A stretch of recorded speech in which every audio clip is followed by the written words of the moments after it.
السلام علیکم ورحمۃ اللہ وبرکاتہ۔ قرآن مجید میں ایک ایسی آیت ہے جو آپ کو وقف حال سے نجات دلا سکتی ہے، یعنی زندگی کا رک جانا، کاموں کا بند ہو جانا، ہر کام کا پورا نہ ہونا۔ یہ آیت آپ کی زندگی سے تمام رکاوٹیں، بندشیں اور پریشانیاں انہیں ہٹا کر روشن راہ کھول سکتی ہے۔ مگر ضروری بات یہ ہے کہ آپ اس کی شرط پر عمل کرو تاکہ آپ کو اس کی برکت اور روشنی سے مدد مل سکے۔ تو اگر آپ نے دنیا کے سارے اسباب اختیار کر لیے ہیں، کوششیں بھی کی ہیں، دعا بھی کی ہیں، لیکن پھر بھی زندگی رکی ہی پڑی ہے، کام نہیں بن رہے ہیں، ہر چیز الٹ جا رہی ہے اور آپ کا حال جم سا گیا ہو مانو، تو آپ سمجھ لو کہ آپ وقف حال کے اثر میں ہو۔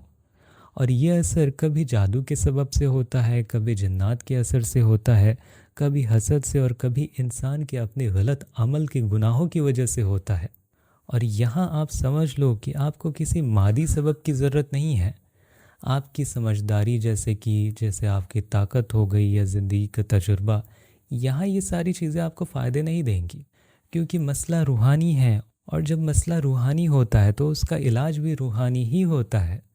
اور آپ کو اب اللہ تعالیٰ سے ایک روحانی رابطہ بنانا ہوگا، ایک روحانی طاقت حاصل کرنی ہوگی جو آپ کو اس سے جوڑ دے، اللہ سے جوڑ دے، تاکہ وہ آپ کے راستے سے ساری رکاوٹیں، ساری بندشیں، پریشانیاں دور کر دے اور آپ نئی زندگی کا آغاز کر سکو۔ اور اسی روشن اصول کے سلسلے میں آج کے اس ویڈیو میں ہم اس آیت القدرت کے بارے میں بات کریں گے انشاءاللہ تعالی۔ اور آج میں آپ کو قرآن کریم کی ایک عظیم آیت کا تعارف کرا رہا ہوں، ایک ایسی آیت جو آپ کے وقف حال کو توڑ دے گی، ہر رکاوٹ اور مسائل کو مٹا دے گی اور آپ کو برکت اور روشن مدد سے نوازے گی۔ لیکن صرف تب ہوگا یہ جب آپ اس کی شرط پر عمل کرو گے۔ تو شرط کیا ہے؟ اس کا پہلا شرط ہے دل کا پاک اور صاف ہونا۔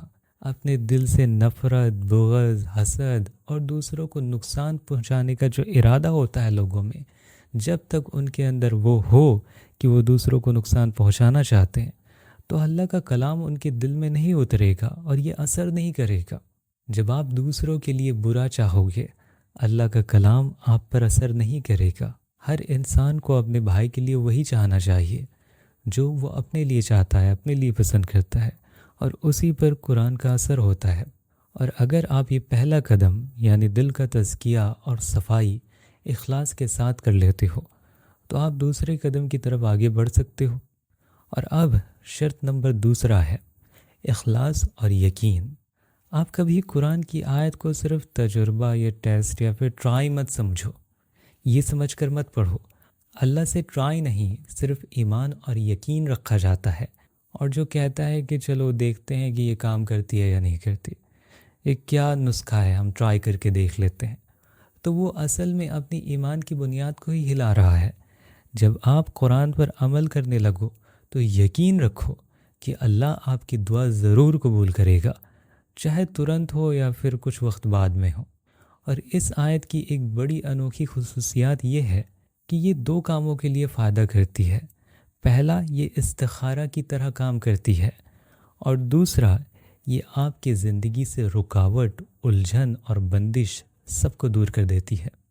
یعنی اگر آپ کسی کام کا ارادہ کرتے ہو اور اس آیت کے ذریعے سے آپ دعا کرتے ہو، تو اگر اس کام میں آپ کے لیے خیر ہے تو اللہ اسے ضرور پورا کر دے گا، اور اگر اس میں آپ کے لیے نقصان ہے، شر ہے، تو اللہ اسے ہونے نہیں دے گا۔ اور اسی طرح آپ ایک نقصان سے بچ جاؤ گے جو آپ کو پتہ نہیں ہوگا، پر اللہ کو دکھ رہا ہے کہ وہ آپ کے لیے نقصان دہ ہے، اسی لیے اللہ نے اسے روک دیا، ہونے نہیں دیا۔ اور اب سوال یہ ہے کہ وہ کون سی آیت ہے؟ وہ ہے سورہ یاسین کی یہ آیت، بسم اللہ الرحمن الرحیم، انما امرہ اذا اراد شیئا ان یقول لہ کن فیکون، صدق اللہ العظیم۔ اور اس آیت کا عمل ایک روشن طریقے کے ذریعے کیا جاتا ہے۔ اس کا طریقہ کچھ یوں ہے جو میں آپ کو بتا دیتا ہوں۔ وقت صبح کا فجر کے بعد کا ہو، اور سب سے بہترین وقت فجر کی نماز کے فوراً بعد ہوتا ہے۔ اور اگر کسی دن نیند آ جائے اور آپ وقت میں نماز کے وقت نہ اٹھ پاؤ، لیکن آپ سورج نکلنے سے پہلے آپ اٹھ جاتے ہو، تب بھی آپ اس عمل کو جاری رکھ سکتے ہو، پورا کر سکتے ہو۔ بس یہ ضروری ہے کہ آپ دھیان میں رکھو کہ آپ اس عمل کو سورج طلوع ہونے سے پہلے کر لو۔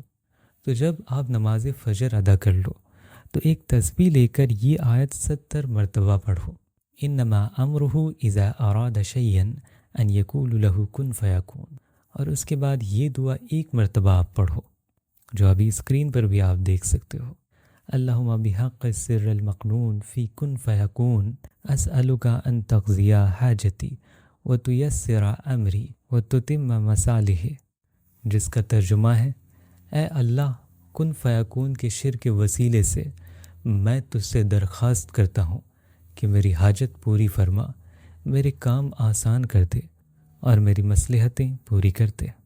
اور یہ عمل آپ کو لگاتار 3 دن تک کرنا ہے، اور ہر صبح نماز فجر کے بعد آپ کو 70 مرتبہ یہ آیت پڑھنی ہے، اور یہ دعا ایک مرتبہ آپ کو کرنی ہے جو میں نے آپ کو دونوں ہی بتا دی ہیں، اور ابھی بھی دونوں کو آپ اسکرین پر دیکھ سکتے ہو۔ اور پھر یقین کے ساتھ اللہ پر بھروسہ رکھنا ہے، اور اگر آپ کے معاملے میں خیر ہے تو وہ ضرور پورا ہوگا، اور اگر اس میں آپ کے لیے شر ہے تو اللہ اسے کبھی ہونے نہیں دے گا، اور آپ اس نقصان سے محفوظ رہ جاؤ گے۔ اور آخر میں آپ دعا کرو کہ اللہ ہم سب کو علم سے فائدہ دے، اپنے علم سے فائدہ دے، اور ہماری زندگی کی رکاوٹیں، بندشیں سب کچھ دور کر دے، اور ہمارے دلوں کو کھول دے اور اس میں روحانیت بھر دے۔ آمین یا رب العالمین۔ والسلام علیکم ورحمۃ اللہ وبرکاتہ۔ اور اگر آپ کو میرے کام سے فائدہ ہوتا ہے، اور اگر آپ چاہتے ہو کہ میرا کام اور بھی زیادہ تیزی سے آگے بڑھے، تو اس کیوآر سے آپ میرے کام کو سپورٹ کر سکتے ہو، اور دین کے اس کام کو اور بھی تیزی سے آگے بڑھا سکتے ہو۔ اور اس ویڈیو کو اپنے فیملی ممبرز اور اپنے دوستوں کے ساتھ شیئر کرنا بالکل بھی نہ بھولیں۔ تو ملتے ہیں اپنی اگلی ویڈیو میں، تب تک کے لیے اپنا اور اپنوں کا خیال رکھیے گا۔ خدا حافظ۔